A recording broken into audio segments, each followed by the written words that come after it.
The Baltic region is heating up, and Russia has already issued a thunderous warning by revoking the independence of Lithuania. Russia has also warned NATO against additional military buildup at its borders. However, Baltic nations don't want to become mere sacrificial lambs in Biden's hands. To test the waters, these nations came up with a loyalty test for Joe Biden, in which the 79-year-old nasty old man has miserably failed. Stay tuned for more details. Hello and welcome to TFI Global, the foreign affairs and geopolitical analysis arm of the TFI Media Group. I'm your host Vedika, and if you haven't subscribed to the TFI Global channel yet, hit the subscribe button and press the bell icon to receive all the latest updates. Since USSR's disintegration in the 1990s, ties between Baltic nations and Russia have worsened. The roots of political and economic change became increasingly divergent. While Baltics inclined towards EU and NATO, Moscow has opposed it.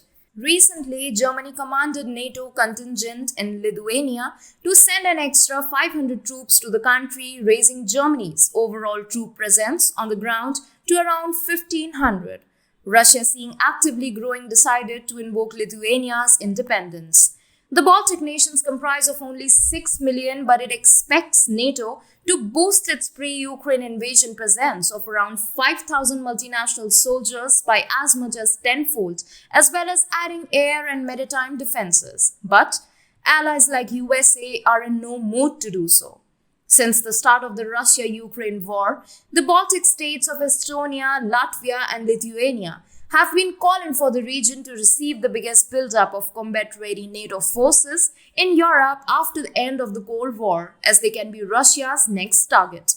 The proposal was to be agreed at a summit on June 28 to 30 in Madrid, but it won't be happening as NATO allies are in no mood to do so. Recent interviews with diplomats and officials from leading NATO nations reveal that the alliance will not push the military into the Baltic region. The reasons these diplomats are giving for not providing Baltic military support is that there is a military shortage as forces are countering Russia, countering China in the Arctic, and quelling Islamic insurgencies in the Sahel and tackling new frontiers in space. In addition, the United States and the United Kingdom do not favor permanent new bases in the Baltics, which would cost billions and will be hard to sustain. Moreover, NATO allies believe that it will be highly provocative for Moscow. For the Baltics, the issue is clear. They could be next in line after Ukraine. As NATO currently rotates a multinational troop presence through the region, the Baltic states remain vulnerable. All 30 nations of NATO and the US support proposals for a larger force in the region, but in reality, allies can only promise to maintain greater troop levels just to patrol the area.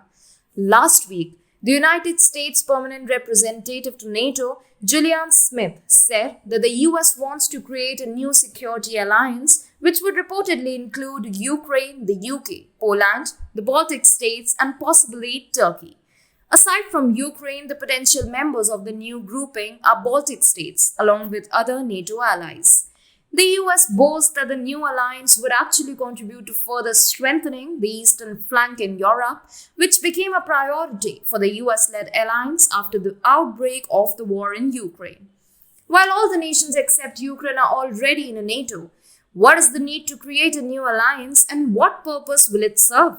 Also, if US and NATO are unwilling to give troops to the Baltic states for their security when they already are in NATO, the new alliance is nothing but a joke. The Baltic nations' fear is genuine, as millions of people believe Russia intends to invade them as well, and since Russia has abrogated Lithuania's independence, the concerns have deepened. In short, the Baltic nations put the Biden through a litmus test in which he failed miserably. So, if Baltic states face wrath of Russia in near future, they have to fend for themselves.